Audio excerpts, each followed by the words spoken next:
The lawsuits against Sean Diddy Combs continues to stack up, and it should be no surprise at all who the latest batch is coming from, that, of course, being Texas-based attorney Tony Busby. Now, Busby made his mission clear back in October that his firm planned to file more than 100 lawsuits against the disgraced mogul. But now he's in a rush to meet a March 1st deadline. Why? Because that's the last day the law in New York allows victims of past sexual assault file civil lawsuits despite the statute of limitations being up. So let's break down the latest allegations. Now, we have to mention these accusers did not use their real names in the court filings. Instead, they are referred to as Jane or John Doe. In John Doe's complaint, he alleges he was drugged, sexually assaulted at an after party in Los Angeles in 2015. So what happened? According to the complaint, John Doe was a music performer and pursuing a career as a rapper and singer at the time. He secured an opportunity to perform as an opener for an unnamed popular artist at QC's 2020 in law. According to the filing, Diddy was there because his record company had interest in the show before the performance. John Doe claims an associate of Diddy's told him that if he performed well, they would discuss getting him to deal with Bad Boy Records, entering studio time between him and Diddy. So John Doe performed a set. He later went to an after party at the same venue, which according to the complaint took place in the back rooms of a club, which had breakout rooms. John Doe says a lot of artists and entertainers were there, drugs were taken, drinks were flowing, but then the switch happened. According to the complaint, an associate of Diddy's handed him a drink that was said to be from Diddy. And after John Doe became lightheaded, he was slipping in and out of consciousness, and Doe knew something was wrong. After he realized he was drugged, he lost consciousness. But while drifting in and out of consciousness, Doe says he saw Diddy in his entourage engaging in group sexual activity where allegedly other attendees appeared drugged, unconscious, or as if they were paid escorts. Doe says at one point he regained consciousness after finding Diddy grabbing his crotch while his pants were already removed. He claims Diddy groped him and believed he performed oral sex on him. Now, Doe says he tried to fight off Did, but then Diddy's security team stepped in. Now, Diddy allegedly threatened Doe, telling him he could easily get in contact with his manager and ruin any chance he had of succeeding in the industry if he didn't comply. The complaint says Doe was terrified and realized he was outnumbered by Diddy's security, so he pretended to comply for his own safety. Doe claims Diddy then ordered him to have sex with a woman he didn't know while Diddy watched. So Doe says he pretended to agree. He says he made an excuse he needed water and to use the bathroom before having sex. Then did his security team let him go to the bathroom? But instead, John Doe snuck out of the venue, went to the parking lot, jumped in his car, and drove off. Now, Did says because of Did's power and notoriety, he didn't immediately report what happened because he didn't want to be blackballed in the industry. Then we have another suit, this one filed on Tuesday by a Jane Doe. Now, she claims he drugged her and forced her to have sex with other people while he watched. This allegedly happened back in the 90s. It's unclear what year. The complaint just states in the 90s. Jane Doe attended a private party in New York City that was being hosted by none other than Diddy, who was likely going by Puff or Puffy at the time. Now, during that party, Jane Doe says she believed there were a lot of gang members at the party, so she felt unsafe. And she wanted to leave, but she said Diddy didn't allow her to. Now, Jane Doe claims from here Diddy made it clear that she would be forced to participate in group sexual activity that was happening at the party, but also that she felt like she was being drugged. Doe claims, did he force her to participate in the group sex with not only him, but other people at the party?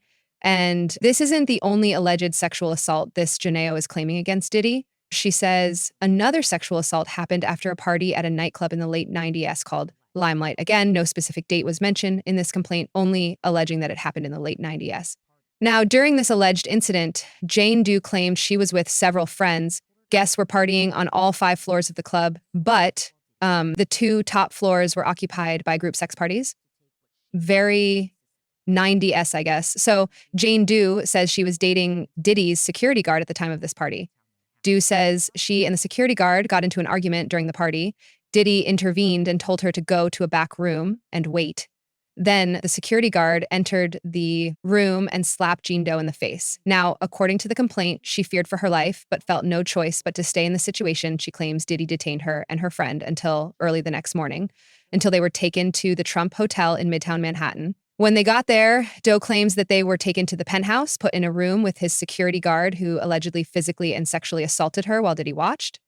Now, Jaden Doe claimed she and her friend were then forced to take what she believed was ecstasy, and both women were forced to engage in group sex that she didn't want to participate in.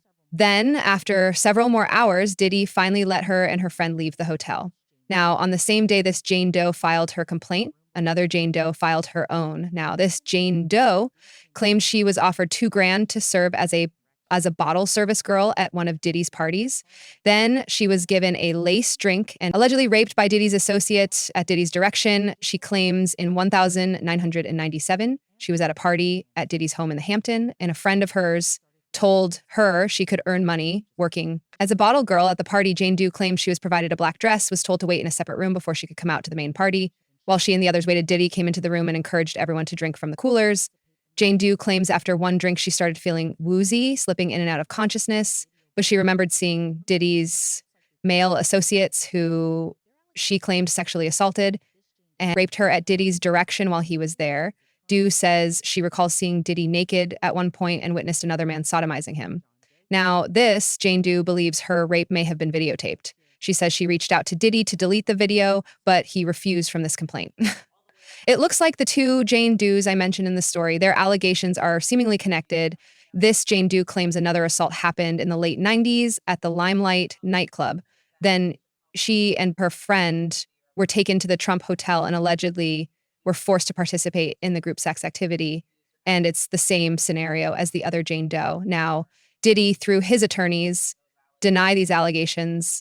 In a statement, they said, quote, "As we said before, Mr. Combs cannot respond to every new publicity stunt, even in response to claims that are facially ridiculous or demonstrably false. Mr. Combs and his legal team have full confidence in the facts and the integrity of the judicial process in court. The truth will prevail that Mr. Combs never sexually assaulted or trafficked anyone, man or woman, adult or minor." I'm joined now by criminal defense attorney Safa Robinson Ferrer. Safa, always great to see you. Now, Tony Busby's law firm has filed more suits against Diddy. What's your reaction? A lot of these claims are terrible. Non-consensual group act, sexual activity, allegations of rape by Diddy's associates at Diddy's direction.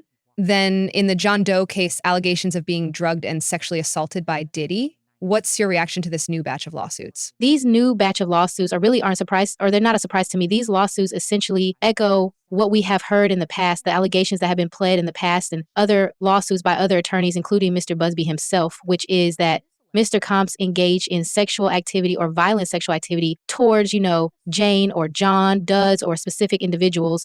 Also that, these individuals may have been drugged. They may have engaged in sexual acts with other people against their will. So this is not a surprise. This is consistent all the way around with the previous lawsuits we've heard about it. Also echoes some of the information that we know or possible facts that we know will be raised in the federal prosecution. So this is not a surprise at all. Yeah, and Tony Busby said he planned to file about 10 lawsuits in the next week, pretty much before that March 1st deadline, the last day.